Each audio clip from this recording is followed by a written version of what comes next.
Welcome to the Garden Talk podcast, where we interview growers from all over the world, both beginners and experts, seeking to learn more about what they know about gardening and how they do things in their garden.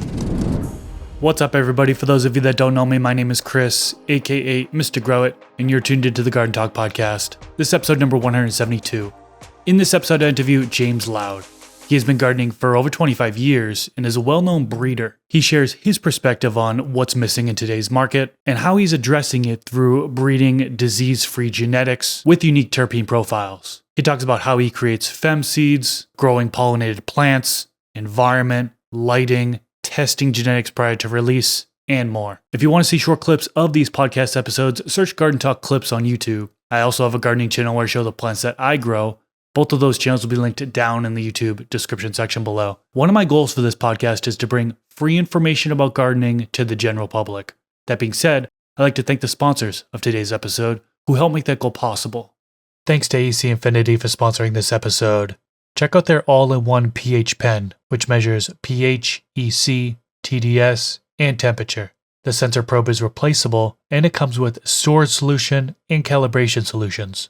Click the link in the description section below so you can learn more about their all-in-one pH pen, and the discount code MrGrowIt15 works on both Amazon and their website, acinfinity.com.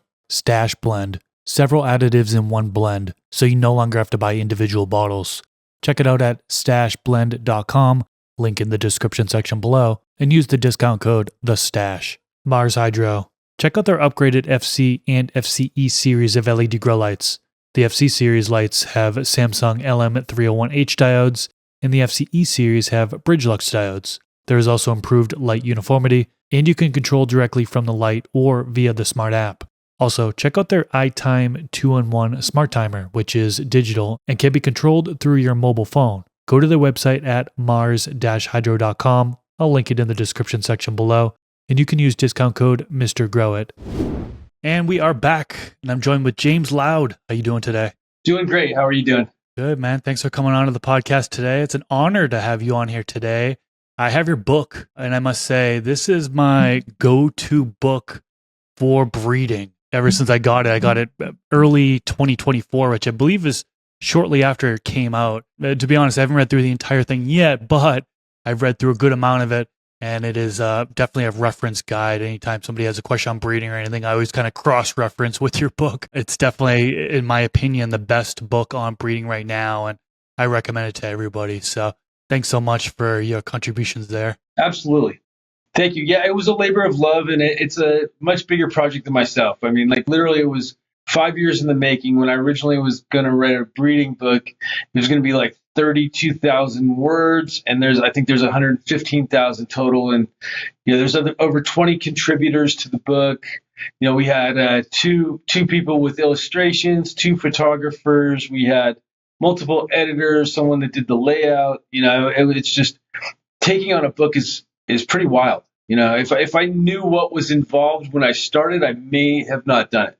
Well, I'm glad you ended up doing it because it's definitely provided a lot of value for not just me, but I'm sure thousands and thousands of people, however many people have bought it. There's a lot of valuable stuff in there. So thank you so much for your time and effort doing that. Yeah, I enjoyed it. And it was a learning process. I think I learned how to breed a lot better writing the book. I learned a lot more about breeding. And that was part of the intention going in. I thought that, I had a lot of information to share, but then I learned a lot along the way, made a lot of new contacts and friends, and yeah, it's quite the adventure. Oh man, I can imagine. Let's back up a little bit, kind of start from the beginning. Can you kind of just tell us a little bit about yourself and how you got into gardening to begin? Yeah, so my parents were into gardening. I think my father had over 1,000 rose bushes when I was a little kid in Washington, in the state of Washington. I was born in Portland, Oregon, grew up in Battleground, Washington. When I was a little kid, we moved to Dallas, where I went to high school in California. And like from middle school through high school, I was in California. But I started gardening at a very early age. My parents had my hands dirty. There's pictures of me when I was 3 years old in the garden in 5-gallon buckets, also in the kitchen. So I have a background in culinary arts as well. I was a chef for many years. But yeah, it's two of my passions, and I've combined them in with breeding and, with flavor. I'm a big flavor guy. I love everything from varieties of basil. I do a lot of gardening every year. We grow basil. We grow different types of tomatoes. It's just something I love doing, and I feel like it's something that everybody should have in their life. If you're not doing some form of gardening, you're missing out on something that's so extremely profound. And especially when you're growing your own vegetables or stuff you consume. I mean, ornamentals, all those things are great. I think it's beautiful where you have something that looks amazing, but to be able to actually consume where it becomes part of you, where you've taken care of this thing and it's lived this life and then you consume it. I think there's just magic there. And it's really hard to fully describe how amazed I am by it still in my life. I'm 48 years old and I still love the fact that I can grow stuff and consume it and it becomes part of me. And, taking care of it is kind of like taking care of yourself. That's awesome. Yeah, I take a similar approach. I actually started out growing medicinal plants and then transferred over to growing vegetables. And now I actually have fruit trees. I have an orchard in my backyard and stuff. So I started out growing one plant and then quickly converted over to growing these other types of plants. And I can't recommend it enough. I feel like everybody should be growing all these different types of plants if they can, if they have the capacity to do it, because it is so rewarding. And I totally agree with you on that avenue. Yeah, and I mean, if you don't have the space or the time, there's just so many things you can still do. They have microgreen kits where you grow them in jars and you eat the microgreens. And it's like, you can still be part of this whole thing, even if you don't have the space or the time. There's ways that they've made it so simple and oversimplified stuff to a degree where you don't even have to get your hands dirty in soil. It's we live in this time where, technology is a blessing and a curse. I think there's so many things where they've made life easier. I like going back to the old ways of doing stuff. I was also raised in the wilderness, going camping a lot, spending time in nature, and going back to that, I find a lot of joy going back to that. No, I can imagine. So one of the things you're most known for is breeding. You spent so many years breeding. You wrote a whole book on it, like we just talked about. How would you describe your breeding style or philosophy? I follow my passion. It's just like it is with life. I follow my passion, and the things that I get excited about, those are the things I breed towards. And breeding started about, a little more than 15 years ago. Actually, it's been over 20 years now. But my original breeding projects were, okay, I'm going to put this with this and see what happens. Very experimental. And over time, I've gotten very scientific. We collect data.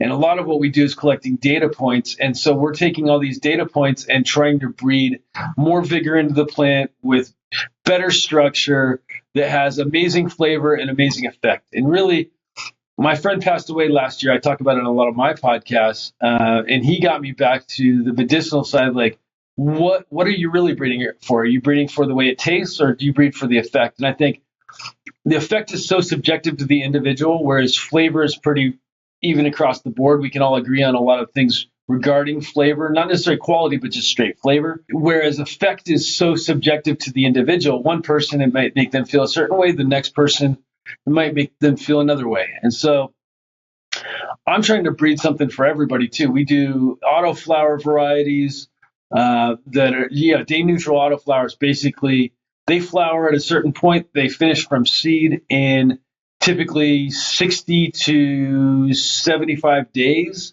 And, the yields aren't nearly what they are from photoperiod varieties, but you can plant a heck of a lot more of them on an acre than you can a photoperiod variety, and you can get multiple harvests per year.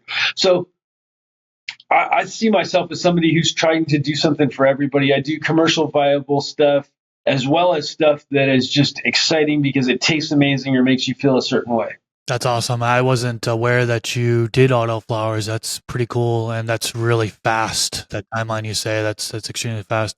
I know that you do a lot of feminized breeding. Could you walk us through your process for creating feminized seeds? There are a couple different ways to go about it, right? There's STS, there's Colloidal Silva. Some use a combination of both. What's your process for creating feminized seeds? So with feminized seeds, and I do strictly produce about 7 million of them a year. And I do production for a lot of companies. I do white label seeds, and I do production for people all over the world. But my feminized method, and it's in my book. But what I do typically is nano silver. There's a couple recipes in my book. My friend Tim Humiston is the one who makes the nano silver from Canna Organics. He's a really good friend of mine, and I believe the nano silver is what I get the best results with. That I tried and true. Nano silver is nanoparticles, and you're blocking ethylene. At the end of the day, your job is to block the ethylene, and that reverses the sex of the plant. So it converts a female plant into a male plant in the sense that it has the sex organs so that it can reproduce. It releases pollen. And it's pretty amazing how it works. And there's colloidal silver, which is basically nano silver is a form of colloidal silver. It's a refined nanoparticle that's shelf stable. So you can take 1 milliliter of the silver that I'm using, put it in a gallon, and it's shelf stable. We use it up to a week, and it's great. It's a great product, and it basically keeps the plant as healthy as possible for the longest time. Whereas something like silver thiosulfate, STS, they're using STS with silver nitrate, a lot of people, which is a very classic European recipe. And basically that damages the stomata. Whereas the silver that I use, basically, I feel like it almost improves the health of the plant. So you're getting these reversals that are outstanding. You can look on my Instagram page and see some of the reversals. I just posted a male plant on mine, but I believe the quality of the pollen is important based on the plant health of the donor. So the healthier the donor is, the better quality pollen you're going to get, the more pollen you're going to get. I think those are important. Certain things I do, like if you're doing regular breeding, you can have one male in a room of 50, 60, 70 receivers, and you're going to get a ton of seeds. Whereas if you go and you have feminized breeding, I'll do like 1 to 5 or 1 to 6, and sometimes as low as 1 to 4, depending on the reversal. There's so many different things you can do with that, and it's like knowing your plants that you're working with is so important, because some things like apples and bananas, which I've done a lot of breeding with over the years, that does not produce a lot of pollen. So you need more donors to make up for the fact that you're losing pollen by not getting the yields that you would by reversing something like the Europeans, where they do white widow, which is you could probably do easily 20 to 1 and you're good to go. And then not all light spectrum is created equal. That's another important factor when we're talking about reversals. Obviously, male plants, they're going to flower, they're going to create pollen, you're going to get what you're going to get. They have more or less pollen depending on the cultivar. But light spectrum plays such a crucial role. If you're trying to do feminized seeds and you're making your reversals in the sun, you're going to have a lot of difficulty. Whereas if you're using a controlled environment and you're using HPS, you're going to get the best results. I found HPS 600 to 1,000 watts. HPS is a great spectrum to use. I'm experimenting with LEDs. We're even doing spectrum tuning, where we've done spectrum tuned lights to mimic HPS, but we don't get nearly the results. And we're not exactly sure why right now, but I will get to the bottom of this, and I will have answers within the next year. We're doing a lot of tent breeding, and so we're collecting data. And one thing I have a 12,000 square foot research and development facility where we're hemp, and what we're doing is constantly doing A/B testing. So we test one thing against another. And so with feminized breeding, it's like, okay, so how do we get more yield when we're doing indoor production? Because I feel the best form of seed production is indoors, because you're controlling 100% of the variables. And so with that being said, we're like, okay, do we put under canopies in to raise the seeds because we're trying to get larger yields? Or, do we dial the PPFD in by using something like a light lift that we can adjust every day? Or is it a combination of both? So we're constantly experimenting with stuff. That sounds really fun. Nano silver. So I know you said the recipe is actually in your book. I'll have to look at that after this. How often are you spraying? I think you said up to 1 week. Is that correct to spray? And how is it every day or what? There's different strategies depending on what you're doing. Some people start spraying the day they flip the lights. I start spraying a week before typically. Some cultivars I even start earlier because I know they're such a pain in the butt to reverse. Like Blue Dream, for example. Blue Dream is super stable and very hard to reverse. A lot of people have problems with reversing it. So there's strategies you can do. Like you can start spraying earlier and then go longer until you see male flowers. So sometimes you see male flowers, you're starting to see male flowers. You can stop within 7 to 10 days. Other cultivars, it's 14 days. Really knowing your breeding lines is so important. And the only way to do that is putting in the reps. And you get that over time. Are you spraying every day, did you say? Oh, every other day. So I spray every Every other day. other day. With the nano silver, it's every other day, lights out every other day, and increases the plant health. If you look at STS, and I used to have, I'm not sure if it's on my page still, but I used to have the reversals where you could see STS versus colloidal versus nano, even though they're the same. You can see the STS where you're damaging the leaves, you're damaging the stomata. You are getting good reversals. You're forcing that reversal, and I think there's companies. There's a spray that you spray one time when you flip the lights and you're good to go. And I don't think that works with every cultivar, but I think for certain cultivars, especially the more modern stuff that's not as stable genetically, it'll reverse a lot easier.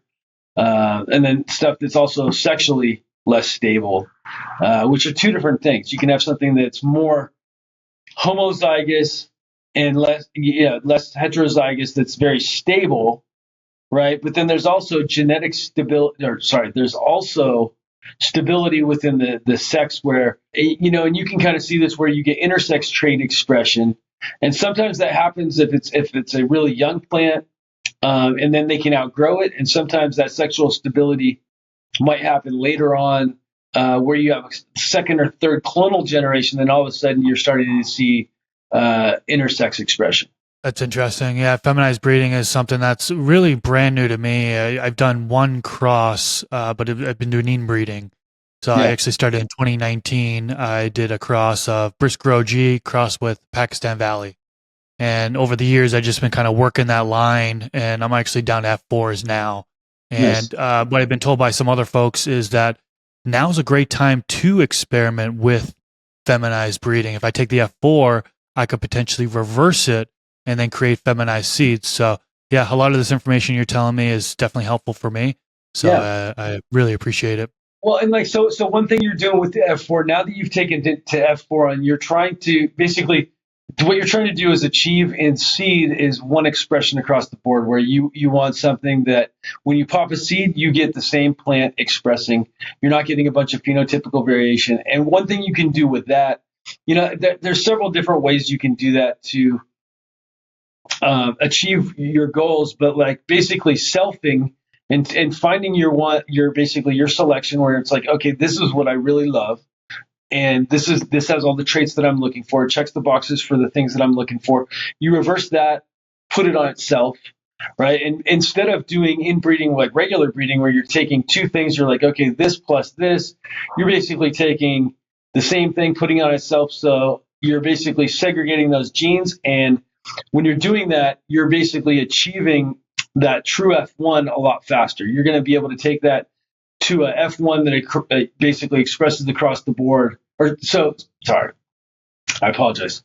You're basically taking that F4, you're going to be able to go to an F8 or F9 a lot faster to get the results faster. And then you can take that with another stable line. Because the problem with that right there, whether it's an F8 or F9 or F10, you basically have less phenotypical variation.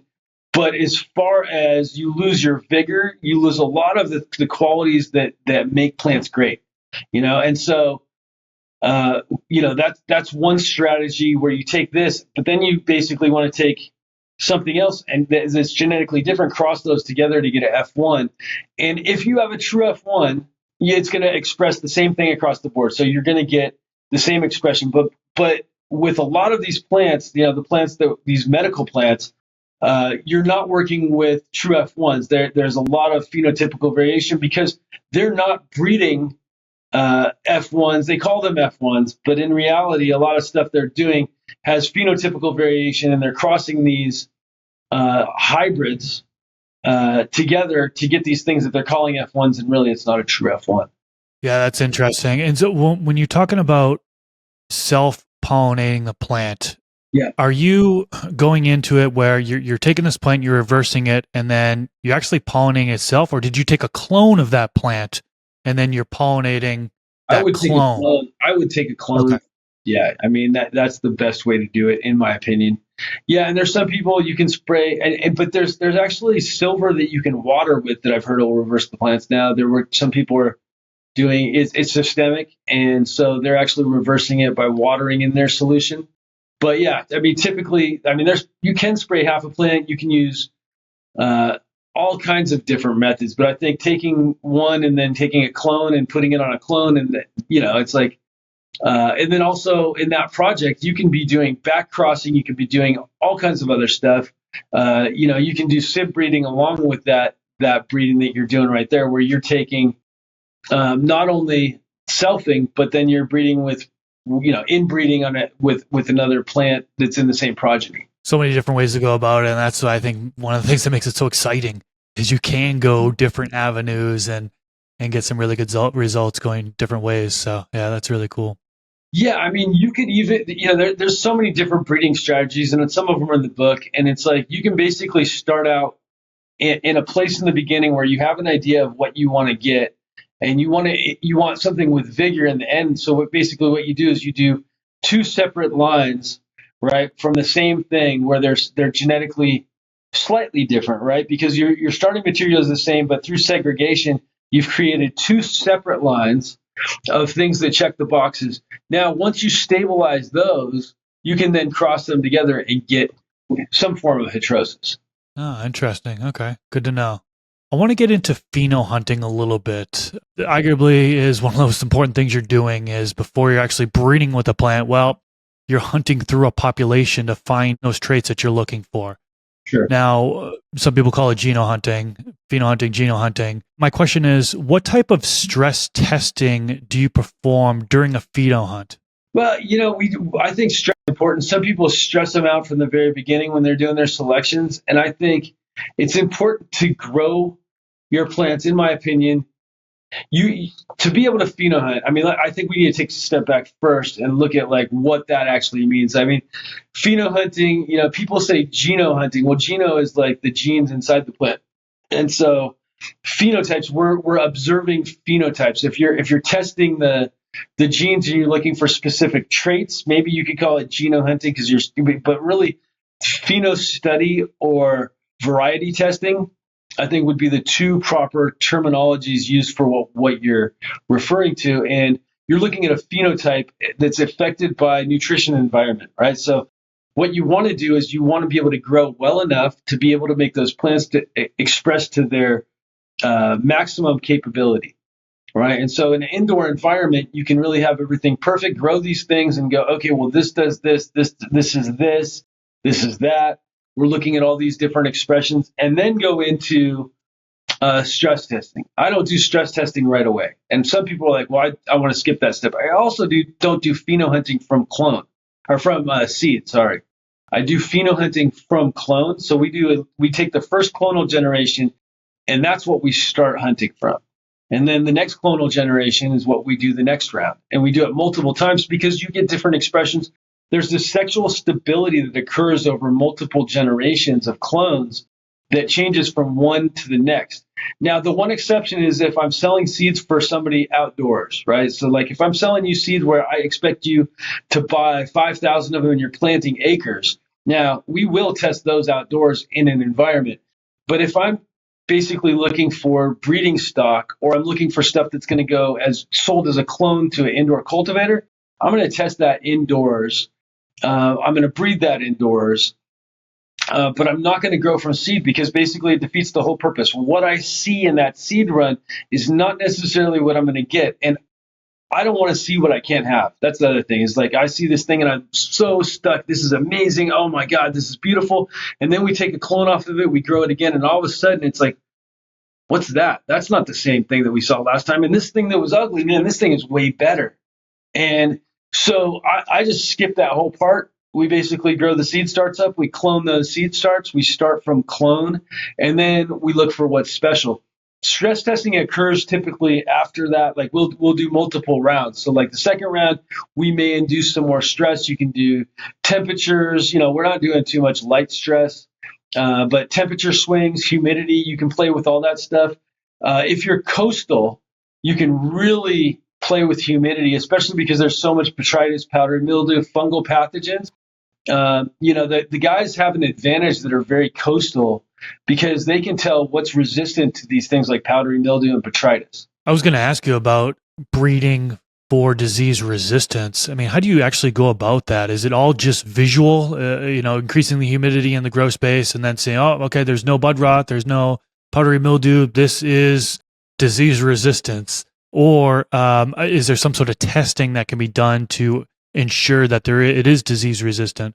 And what diseases are you targeting? Well, so basically what we're testing is it's all visual what we're doing for the most part, right? I mean, our stuff comes from clean genetics. We work with tissue culture. So basically Apical Biotech, my partner Justin, he does tissue culture. And so we have tissue culture plants that we're working. They're systemically clean, right? So we don't have bacteria. We don't have fungal pathogens. We don't have hop latent viroid, fusarium, pythium, any of these things that would affect the average grower or breeder out there. So we're starting with really good material.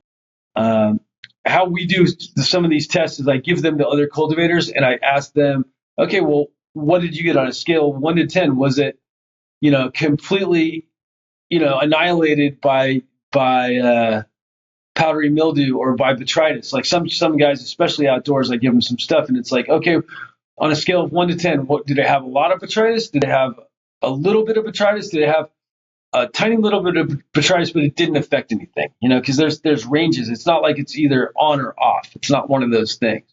Same thing with powdery mildew.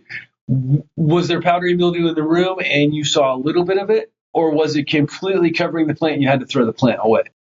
And so the only way to really test for powdery mildew resistance, I mean, there's markers now, right? So don't get me wrong, there's markers. If you got money, you can go send it to Israel or Switzerland and some of these companies. I mean, I think medicinal genomics might even do that here in the States. But I work with the company in Israel and my partners work with the company in Switzerland. And it's like we can do some of the testing for the genomics over there, and you can test for resistance.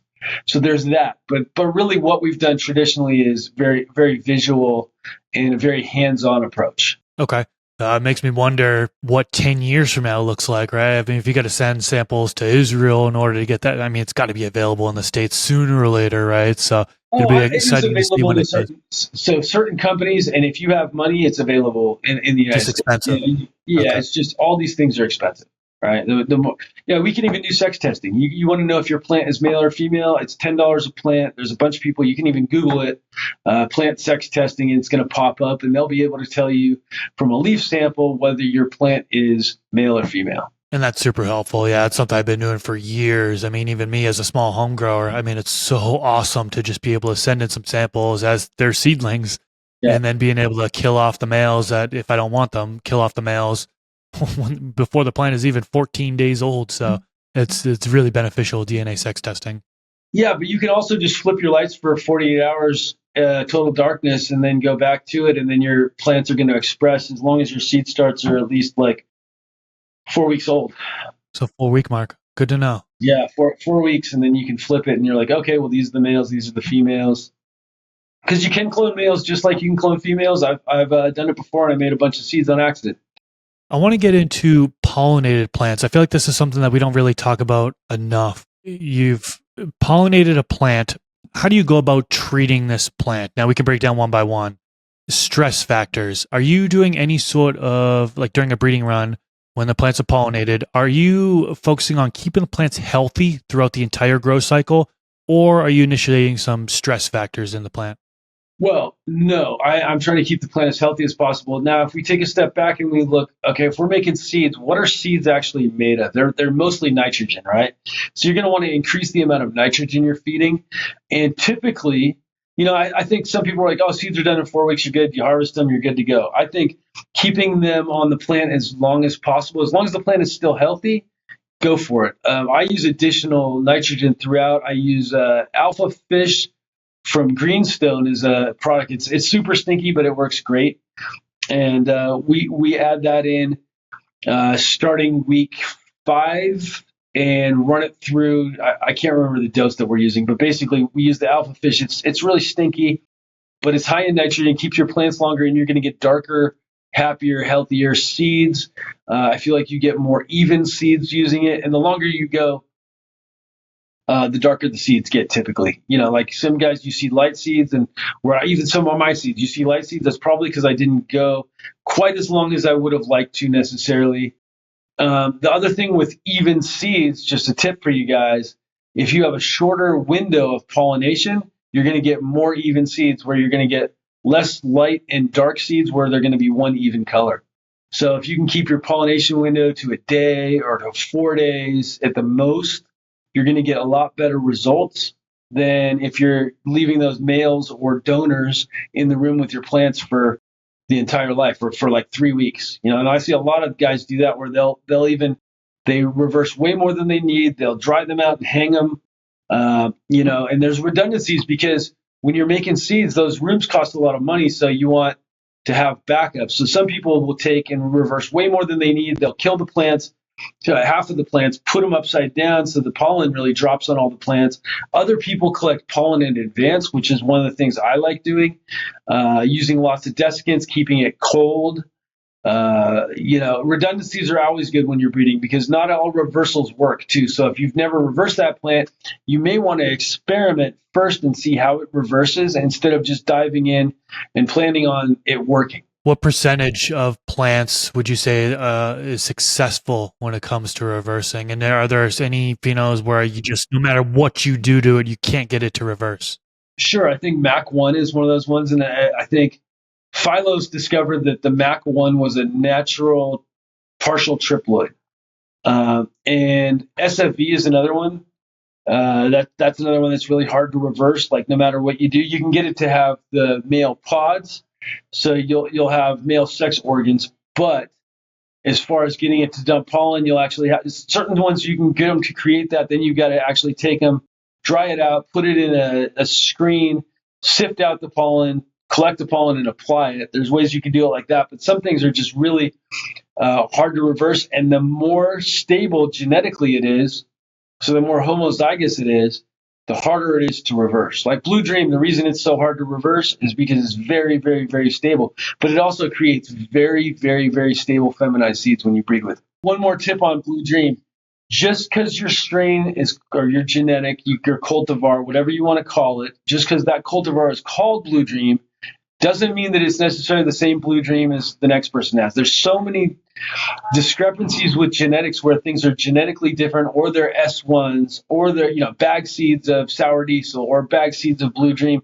And the thing is that I see a lot of people growing Blue Dream, for example, and the reason their Blue Dream is different is because it's an S1. And there's a lot of very close S1s, and they're good, but it may not be that original Santa Cruz cut. Yeah, that's interesting. That's really good to know. I want to go back to the feeding nitrogen throughout the flowering phase for plants that have been pollinated. Now, this is something that another breeder actually came on here and mentioned that he does, is he keeps, according to the feeding chart, week 4 of veg, he just keeps it on week 4 of veg throughout the entire flowering phase. And that's the increased nitrogen. And he swears he got really much more healthier seeds because of it. And I went ahead and tried it on my last run, and it was worked. It really had a good result there, keeping a higher nitrogen level in flowering. So I definitely wanted to kind of vouch for that avenue as well.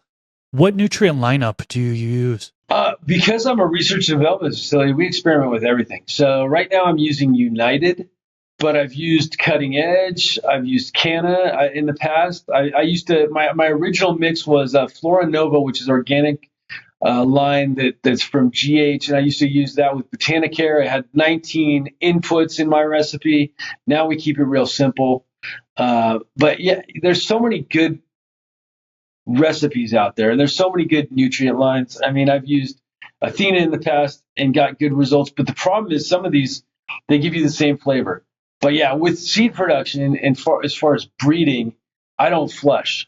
So that's one of those things where I just keep going until the end because I want this. We're going for seeds. We're not going to smoke it. There's no reason to flush. Keep feeding your plants. Keep them healthy. Keep them happy. That makes sense. Now, what environment conditions are you aiming for during that breeding run? Temperature, humidity, so on and so forth. Temperatures. I mean, I think you can do a lot of stuff. Like, so when I reverse my plants, so the humidity is a big one. But I mean, I think keeping your VPD dialed in is extremely important. VPD is so important. Before, we didn't understand everything. We wanted to keep as dry as possible, below 50% humidity. Now, when you're doing your reversals and you want that pollen to fly, you do not want a humid environment.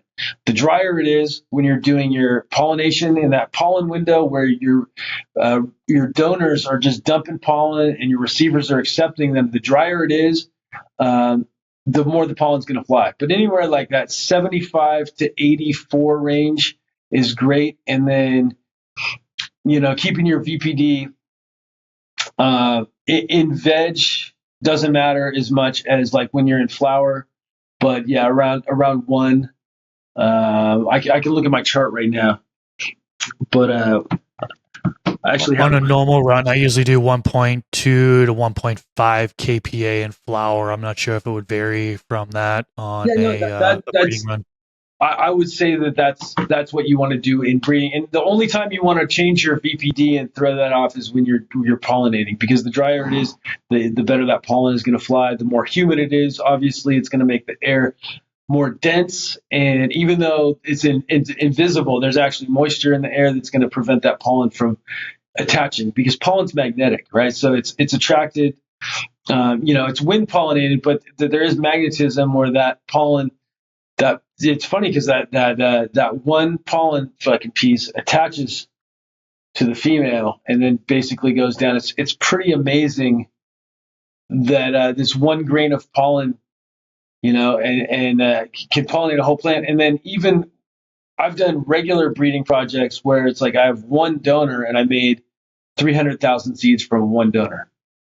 I think there's 300,000 more, and there's probably a lot more than that, but there's at least 300,000 grains on that one male plant. It's incredible. Yeah, that one anther. I heard that same stat before, and it's just mind blowing that there's that much pollen in that one little sack there. So, right. Now, CO2, is that important to you when doing breeding runs? Supplementation of that? I think CO2 is important for plant health. So yes, there's nothing wrong with you. I use CO2 all the time. I love using CO2. I think CO2 is extremely important. Is there a specific ppm that you're targeting in the flower stage? We don't go as high as we used to before, but like CO2 isn't really effective unless your room is warmer anyway. So, but we keep our rooms around 82, I would say, for the daytime temps, typically 82. And then as far as CO2, I think we're pushing around 1,000. Okay. Yeah, so elevated for sure, but not kind of maxed out. You hear a lot of people going 1,500 ppm. Right. You're not that high, but you're definitely elevated. Mm-hmm. And now for lighting, I mean, you kind of touched upon it a little bit. You've been doing quite a bit of experiments. For plants that are pollinated, are you doing anything special with lighting? Well, so we've experimented with a bunch of stuff, and I found that as far as your receivers are concerned, LED, CMH, all those things, it doesn't matter nearly as much as your reversals. Your reversals, HPS all the way. I found that I get the best reversals with HPS, but if we look at plant health, that's the most important thing that I've seen. I wouldn't say that we get more seeds under one spectrum than another necessarily.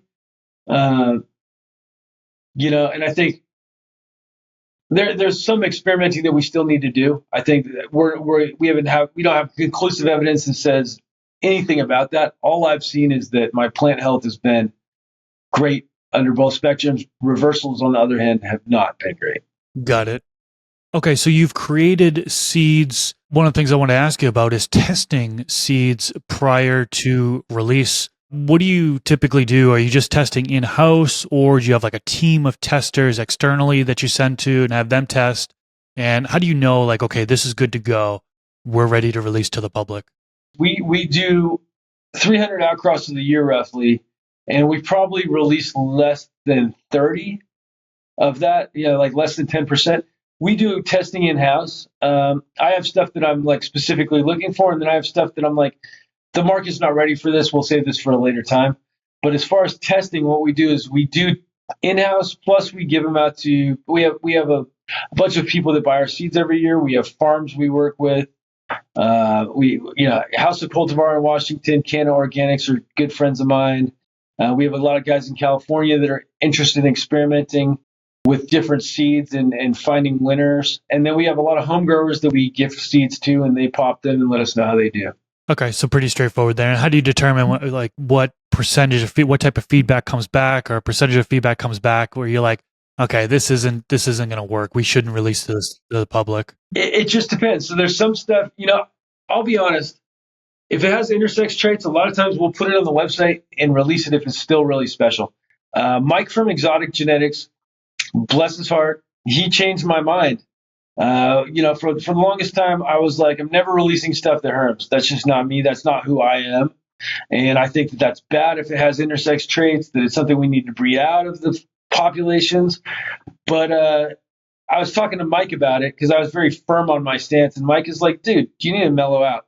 Some of the best stuff comes from stuff that harms. Right? We look at cookies. We look at all the gelato stuff, a lot of this candy stuff. And some of the best ones, are you just going to forget that tasted amazing or looked amazing or had some amazing qualities because it has intersex traits? And so it kind of actually goes back to my philosophy that a lot of these things are only one step away from being amazing. And just because something might have some intersex expression doesn't mean it's garbage. Germination issues, we try to have stuff that germinates really well, although some of my older seed stock, we're starting to lose some of the germination on it, and there's still magic in there. If there wasn't, I would take it off on my seed lines. So we have really good customer service at the end of the day. And I think that's the most important thing with all of this is your customer service. If people have amazing genetics and their germination rate is really slow, does it really matter if they replace the seeds? I think same thing with, intersex traits. It's like, does it really matter if you pop 10 seeds and 2 of them may show some intersex expression, but you find this one amazing thing that doesn't harm? Is it a bad thing? And I think transparency is the most important thing, right? At the end of the day, if you're transparent with your customers, they know what they're stepping into. They're typically a lot happier. I actually just got done with a podcast episode. It was released last week on somebody who was a cup winner. And one of the cuts that he uses, that he grows and enters into cups, he had mentioned, if you don't grow it right, it's going to flip, it's going to harm out, and it's going to show those intersex traits. And he's like, I don't like to give it out to many people because of that, but it's one him cups. The profile on it is just so unique. And, he ended up winning several trophies from it. So, yeah, I totally get what you mean by, even if it does show herm traits, it doesn't mean that it's complete trash. My very first cup, we pulled 40 bananas, basically the late flower nanners. I pulled those off the entry before I turned it in when I was in Amsterdam in 2012, and we won the cup in the hybrid with entry that had bananas on. No seeds. There was no seeds. It was just like those preemie bananas that could have been an issue, but it was very unstable. And, it's like, there's so many different ways to look at it. You can hate on people that don't stabilize their genetics fully. You can hate on the guys that make F1s that don't test their stuff. But it's like at the end of the day, are they making good stuff or are they making bad stuff? I mean, a lot of that stuff is straightforward. You can grow it out. And if you like it, buy more stuff from them. And I think there's different people out there. There's different customers. We have some customers, they don't keep clones alive. They grow from seed, and they want a good result right off the bat, and then they want to buy more seed and they want to grow it out again. Then we got the phenohunters out there that are looking for that next winner. They want to find that next new thing. And so they're those guys. So now let me ask you this. This is a controversial question, which I'm starting to ask some of these breeders, and it's been kind of split here. When a plant does show the intersex traits under stress, is it more often the breeder's responsibility or the grower's responsibility? Well, I think that's a trick question in some regards, and I think that it's a little bit of both. I mean, it's the breeder's responsibility as far as like letting consumers know that there might be intersex, but some of the stuff is stress-induced intersex expression, and that stress-induced is the grower's responsibility. Now, if every pack herms, That's the breeder's responsibility. But if the breeder is letting people know, yeah, there might be some intersex traits in here, and like Mike from Exotic, all his stuff probably has intersex, and he doesn't care, and he's also an amazing breeder and breeds really high quality stuff. But you're popping a 10-pack to find one plant. You're not trying to grow 10 plants out and get a perfect harvest. Typically, if you're buying exotic genetics, you're definitely not doing that. So I think it's not even that it's a trick question. I think it's a multiple answer question, and depending on the scenario. Okay. Yeah, I was just curious on your response on that because I've talked to breeders before, and there's some in particular that are going to say no matter what, the plant should never turn, no matter what, and that's always on the breeder. Even if there's light stress or even if there's temperature stress and it flips, it's still on the breeder because of the genetics weren't bred properly. So I just kind of want to get your take on that. We start getting our egos involved, and I think that becomes a problem. There's nothing wrong with some intersex expression. It can be bred in and bred out. These are traits that and I think you can blame the breeder. You can say he didn't do the work, but look at the quality he's putting out. Are people buying his seeds? Are they not buying his seeds? And this goes back to like, oh, you can't breed with my genetics that I made. You shouldn't breed with those. You shouldn't use my male. Like if you're selling seeds to somebody, the second that the chain of custody occurs to where they've purchased seeds from you, it is, in fact, if you buy my seeds, it's almost your obligation to breed with them. I'm totally okay with it. I'm totally happy with people. But some of these other breeders, they see that you use their work and they take it personal and they're offended. And it's just wrong. It's like, now, if you gave somebody, the thing is there's legal ramifications with a material transfer agreement that you do with some companies. They're not allowed to breed with it. And there's laws behind that that'll protect you as a breeder. But if that's not associated and you're just some home breeder and you're upset because some dude reversed your plant and put it on other stuff or bought a pack of regular seeds, selected a male, that's just silly and that's just ego. And I think we need to get over that fact and look at how ag works, look at how these big companies that have been doing it for a lot longer than we have work and how that works. I mean, but we're also selling stuff that's not even stable. It's like these guys that are selling these complex F1 polyhybrids, and they're acting like they created something new. And I think there's this big misconception of what is new and compared to agriculture, especially if we look at tomatoes or we look at any of these other things that they grow, like what does breeding actually entail? And I think there's a lot of discrepancies here. And I think we have this ownership or we have this entitlement and ownership that some of us have or have had over the years to this plant. And really, at the end of the day, we're just stewards, right? We're here alongside the plant trying to push this plant forward. And the plant's not here for us. We're here for the plant. And that's my take from the whole thing. I have similar feelings to you where I feel like if there's a cross that's released, anybody can do anything with it. I feel like it's like open source at that point. I mean, I've had so many people use my Chillot OG and they've crossed it with a bunch of different things. Different people have crossed it with different genetics.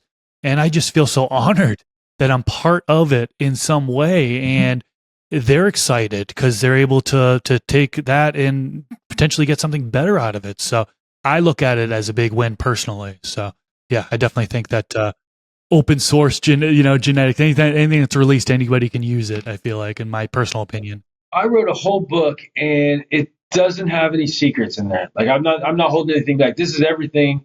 This is how you do it. If you want to do it, just do it better than me. It's like I'm not. I want everyone to win, and I want to see these guys read the book and evolve into being better breeders than myself. Being here, I feel like it's our obligation to really push the plant forward and to kind of try to lift the people that are good up. Not everybody's good, but not everybody's bad on that same token. On the other side of that coin, there's good and bad, and to try to empower people to get better results. I mean, that's what I try to do with my customers too. It's like I want to do all this testing that we do, all this A/B testing, all this R&D that we spend tons of money on, and we lose tons of money so that I can empower my customers to get better results, and also I can learn more about breeding myself, because the whole thing is a learning experience. It's like, just like in judo, jiu-jitsu, a lot of these martial arts, the black belt is just the beginning. A lot of people see it, oh, that's the end. No, in almost all martial arts, the black belt is just the beginning. Yeah, you're efficient and you're successful at applying that martial art, but like that's just the beginning. You learn mastery over a whole life. I don't ever think you can fully master this plant. Like you can be an expert on it, you can know a lot of this stuff, but there's so many different things you can learn, that it's a lifetime of achievement, that should be accomplished, not mastery. You're looking to learn it over time and improve upon what you learned the day before or the year before or the crop. I think that's what life's all about too.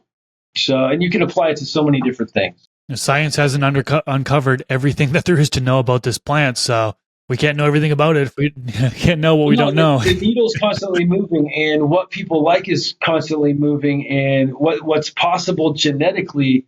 With things like CRISPR and these other things, I think there's a lot of people that are afraid of CRISPR. They're afraid of gene editing. In some ways, I mean, I think that it can be done correctly. I'm not totally opposed to all of it. I'm opposed to some of it, but I would say that for the most part, I think we have the science and we have the tools. We should be exploring stuff.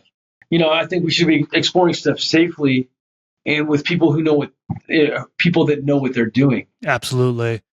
Now, I do have a question for you, which I like to ask towards the end of the episode here, is really try to gain some advice from you. What's the biggest piece of advice that you have for someone who's just getting started with breeding?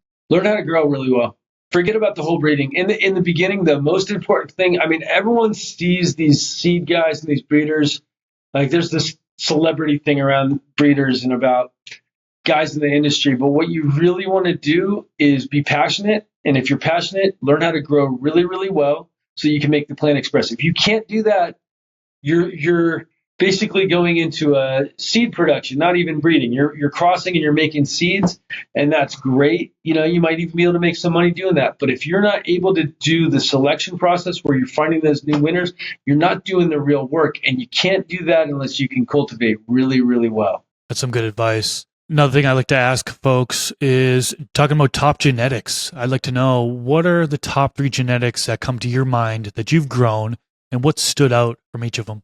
Well, I'll tell you, my old school favorite was always cat piss. And so we can go back to ammonia and skunk. It wasn't gassy like OG or like Chem Dog. It was skunky like skunk weed that burned your nostrils. And so that's where I started developing my palate. Was the ugliest weed in the world because it was just shreds in a bag, and we paid $60 for an eighth back then. And so this stuff was absolutely amazing in effect. Extremely special, and it basically got me curious about quality. And it was one of those things where I think a lot of people, they just think of it all, for a lot of people, does it work or does it not work? And then price point and all this stuff. I was thinking about flavor in the early 90s. I was like, wow, this stuff's amazing. It really opened my eyes up, where you could take something, you could light it up, tasted good. You put it down, you light it up 2 days later, it still tastes amazing. That's what got me. That's what spawned my curiosity, was that one thing, that one experience, right? And so a lot of this goes back to experiences. But sour diesel is another one. I love a good sour. Sour is so special to me. I wouldn't be here today talking to you if it wasn't for sour diesel.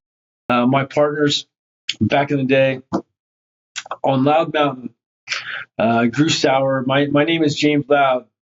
Because of sour, the name Loud came from, Loud was a strain that we were selling back in the day. We were selling Loud, and in Oakland, these guys started calling me Mr. Loud because the stuff was called the Loud. You couldn't talk about it on the phone, so it was like, "Hey, Mr. Loud, you coming over?" And then they joked about it, and it turned into James Loud real quick, and then that kind of stuck, and then it was Loud Seeds, and now it's James Loud Genetics. But other cultivars, so we talked about sour. I love sour. I love a good Durban Poison. I love Skittles. I love the taste of Z. And what I love is I love experiences, right? So I love something that reminds me of childhood, or reminds me of this, or reminds me of that. And a lot of these nostalgic things, even Blue Dream, I taste it and I'm like, man, that just reminds me of 2007. Blue Dream, by the way, is, I'm talking about it a lot on this episode, but Blue Dream is special. It's the apical structure. It has one of the most amazing bud structures. Terpene profile. It's loud. It may not be for everybody. It's the number one flavor across the United States still. It's very nostalgic for a lot of the OGs, but it yields really well. And so there was a point in, I think, 2007-ish, maybe 2006, maybe 2008, but I had a batch and I showed it to my friends, and all my friends back then thought I was the best grower, like literally the best grower. I got 2.2 pounds per light, and the bud was huge. It was sticky. It was resinous and really loud. But then the cuts got out, and I had a bunch of it, and I had my worst Christmas ever. I had to borrow money from my parents because it was so bad, and I had to hold on to the flower until, I believe, March, to where we could get some money off it. But that's what happens with that stuff. It goes in and out of style, and these trends change. And so to be able to predict trends is great, but to be able to set them is even better. Man, that's awesome. Yeah, thanks for sharing. I know we have quite a few people who are shopping for genetics, and this is inspiring to them. I must say, there is one plant that I grew of yours, and the Permanent Midnight. Awesome. So I grew that. Incredible result. And I must say that I did a little experiment with it. I had this plant in the same container as a few other plants just for content, really.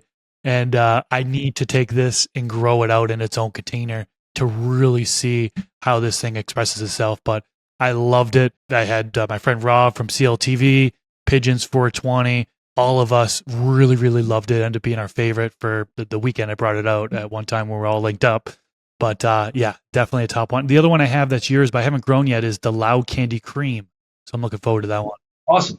Yeah, and I got a bunch more for you. So yeah, we're working on new stuff all the time. We're actually starting to do clones. I'm not sure when this episode airs, but it's quite possible that we'll have clones on sale to the public, direct to consumer. They're not super cheap, but they are phenohunted, they are selected, and they are pest and pathogen free. So yeah, we're going to be doing clones direct to the consumer, and I feel like our seed packs aren't cheap either. But we're doing the work, and we're going through them, finding that winner. And so, like, we'll have clones, so you get the opportunity to work with some of the genetics that I work with that are close to my heart. We're going to have some really special stuff that's old school, along with a bunch of genetics that I've created, specifically curated for this menu, and should be a lot of fun. That's really exciting. Definitely looking forward to that one. Let's wrap things up here. Can you tell the listeners how they can find you? And is there anything else upcoming in the future that you want to talk about? Oh, man. Yeah. So we have a podcast network coming up. It's the Loud Times Network. So we started with the James Loud podcast. That has now evolved into the Loud Times Review Show, the James Loud podcast. And I have a food show called Loud Food. And it's a omakase style where we have a commercial kitchen I built out with my partner, and we have 6 seats and a guest chef. We got Q-Bone, Snoop Dogg's personal chef, coming on for the first episode, and we're going to be pairing genetics with food and then talking about it, and it should be a lot of fun. But we got Luke Scarmazzo, Good Pizza Podcast, some of my friends from LA, and then Maya from Ohm on the podcast, and we're going to rock it out. And so we'll have all these shows on one network on YouTube, and then we're building a platform that's off of YouTube that we're going to host uncensored material.